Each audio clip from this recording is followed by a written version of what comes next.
नमस्कार, tasty bite recipe या चॅनलमध्ये सर्वांचे स्वागत आहे। आज आपण bakery style vanilla sponge cake घरच्या घरी कसा बनवायचा हे पाहणार आहोत। हा स्पॉन्ज केक आपण प्रीमिक्सपासून बनवणार आहे। यासाठी इथे मी 1.5 कप प्रीमिक्स घेतलेला आहे। कप आहे तो 200 ml चा आहे। त्यामध्ये मी 1.5 कप प्रीमिक्स घेतलेला आहे। वजनी प्रमाणात ते 200 ग्रॅम आहे। तुम्हाला इथं मी ते वजन करून दाखवते। सुरुवातीला जे भांडं घेतलेलं आहे त्याचं वजन मी तयार केलेलं आहे। बघा इथं पाहू शकता। आता त्यामध्ये जे आपण 1.5 कप प्रीमिक्स घेतलं आहे ते घालून घेऊया। या पद्धतीने मी 1.5 कप प्रीमिक्स इथं आपलं घेतलेलं आहे। यामध्ये अर्धा किलो केक परफेक्ट बेक होतो। अशाच नवनवीन रेसिपी पाहण्यासाठी टेस्टी बाईट रेसिपी या चॅनलवर तुम्ही नवीन असाल तर सबस्क्राईब करा। सबस्क्राईब केलं असेल तर लाईक आणि शेअर करायला विसरू नका। बघा इथं आपलं 200 ग्रॅम प्रीमिक्स घेतलेलं आहे। त्यामध्ये 1 टेबलस्पून तेल घालायचं आहे आणि ते प्रीमिक्समध्ये व्यवस्थित मिक्स करून घ्यायचं आहे। तेलाचं प्रमाण केकमध्ये जास्त झालं तर केक वरून थोडासा चिकट होतो। यासाठी 1 टेबलस्पूनच तेल घालायचं आहे।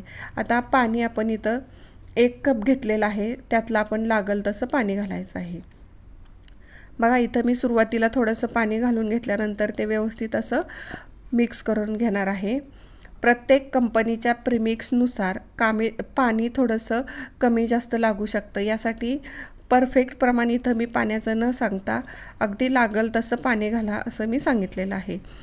या पद्धतीने आपल्याला अगदी व्यवस्थित असं मिक्स करून घ्यायचं आहे। थोडंसं हे बॅटर घट्ट वाटतंय म्हणून मी आणखीन 1-2 चमचे पाणी यामध्ये घालून घेतलेलं आहे आणि व्यवस्थित असं मिक्स करून घ्यायचं आहे। या पद्धतीने व्यवस्थित मिक्स केल्यानंतर अगदी छान असं आपलं हे केक बनवण्यासाठी बॅटर तयार झालेलं आहे। पाहू शकता या पद्धतीचं बॅटर आपल्याला इथं तयार करायचं आहे। मी 1 कप पाणी घेतलं होतं, त्यातलं साधारणपणे अर्धा कप पाणी मला हे बॅटर करण्यासाठी लागलेलं आहे। आता इथं मी एक 5 इंचाचा केक टीन घेतलेला आहे। त्यामध्ये थोडंसं तेल घालून टीनला अगदी व्यवस्थित तेल लावून घेणार आहे। म्हणजे आपला केक टीनला न चिकटकता अगदी व्यवस्थित डिमोल्ड होतो। तुम्ही 5 किंवा 6 इंचाचा केक टीन इथं वापरू शकता। आणि हा केक बॅटर तयार करण्याच्या अगोदर आपल्याला व्यवस्थित बघा इथं मी त्याला बटर पेपर लावून घेतलेला आहे। आणि बॅटर तयार करण्याच्या अगोदर आपल्याला ओव्हन प्रीहीट करून घ्यायचं आहे। प्रीहीट ओव्हन केल्यामुळे आपला केक लगेच फुगतो आणि जर तुम्ही ओव्हन जर प्रीहीट केला नाही तर केक स्पॉन्ज आहे तो व्यवस्थित असा फुगला जात नाही। यासाठी केक बनवत असताना अगदी 10 मिनिट आपल्याला ओव्हन प्रीहीट करून घेणं गरजेचं आहे।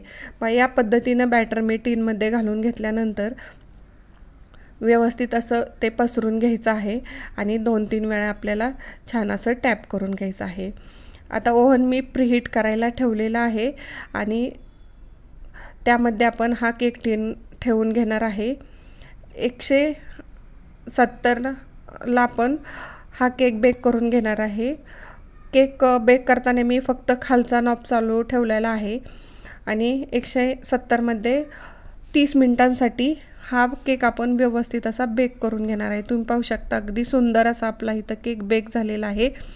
केक बेक झाल्यानंतर मी केक थंड करून घेतला आणि केकच्या साईडच्या कडा सोडून घेतलेल्या आहेत। अगदी सहज आपला इथं केक डिमोल्ड झालेला आहे। खूप सुंदर असा केक बेक झालेला आहे। तुम्ही पाहू शकता अतिशय सुंदर आपला इथं व्हॅनिला फ्लेवरचा केक बेक झालेला आहे।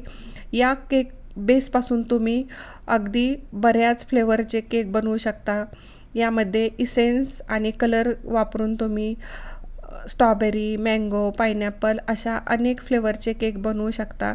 अतिशय सुंदर सॉफ्ट असा इथं आपला केक बेक झालेला आहे। तुम्ही पाहू शकता मस्त असे जाळी आले आहे। अशाच नवनवीन रेसिपी पाहण्यासाठी आपण पुन्हा भेटूया। थँक्यू।